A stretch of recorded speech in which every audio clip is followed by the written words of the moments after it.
Hey everyone, hope you people are doing good. ఇవాళ మనం మాట్లాడుకోబోయే టాపిక్ మల్టీవైటమిన్స్. మీరు మల్టీవైటమిన్స్ గురించి వినే ఉంటారు. ఫస్ట్ మల్టీవైటమిన్స్ అంటే ఏంటో చూద్దాం.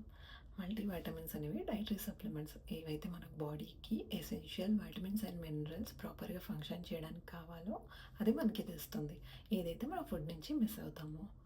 Next, when to use multivitamins. Multivitamins మనము ఫ్యాట్స్తో పాటు తీసుకోవాలి. Best to take with breakfast or after eating a meal. మనం ఫ్యాట్స్తో ఐదర్ నట్స్, ఎగ్స్ ఆర్ అవకాడోతో తీసుకుంటే కొన్ని ఎసెన్షియల్ ఫ్యాట్ సాల్యుబుల్ విటమిన్స్ దీంతో ఈజీగా బాడీకి మ్యాక్సిమం అబ్జర్వ్ అవుతుంది. How much to take. మనకి మల్టీవైటమిన్ తీసుకున్నప్పుడు దీని వెనకాల ఉంటుంది లైక్ సజెస్టెడ్ యూస్ అని. లైక్ నాకిక్కడ 2 గమ్మీస్ అని ఉంది. సో, మీరు మల్టీవిటమిన్ గమ్మీస్ తీసుకున్నప్పుడు ఆ లేబుల్ వెనకాల ఉంది చూసి దాన్ని బట్టి తీసుకోండి. కొన్ని బాటిల్స్ మీద 1 గమ్మీ పర్ డే అని ఉంటుంది. అండ్ కొన్నిటి మీద 2 gummies.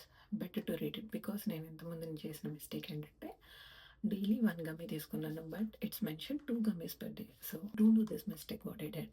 And if you're focusing on skin and hair, you can combine it with collagen peptides. Multivitamin తీసుకున్నప్పుడు కాల్షియం అండ్ ఐరన్ 2 మిక్స్ చేయకూడదు. Like if we mix together, they will compete. Like which one to observe to our body.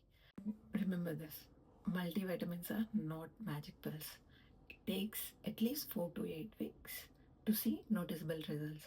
So వేసుకోగానే వెంటనే నాకు ఇంకా వెంటనే రావాలి results రావాలి అంటే you can say it. And multivitamins తీసుకున్నాను రోజంతా, ఇంకా నేను ఫుడ్ తీసుకోవాల్సిన అవసరం లేదు అంటే that doesn't work. You have to take food. ఆ ఫుడ్లో మీకు ఏదైతే వైటమిన్స్ అండ్ మినరల్స్ మీకు సఫిషియెంట్గా లేవో అది మీకు మల్టీవైటమిన్ అనేది సాటిస్ఫై చేస్తుంది. అంతే తప్ప మల్టీవైటమిన్ మీద సోల్గా మీరు డిపెండ్ అవుతానంటే బాడీ షట్కెళ్ళిపోతుంది. Thanks for watching. See you. Bye bye.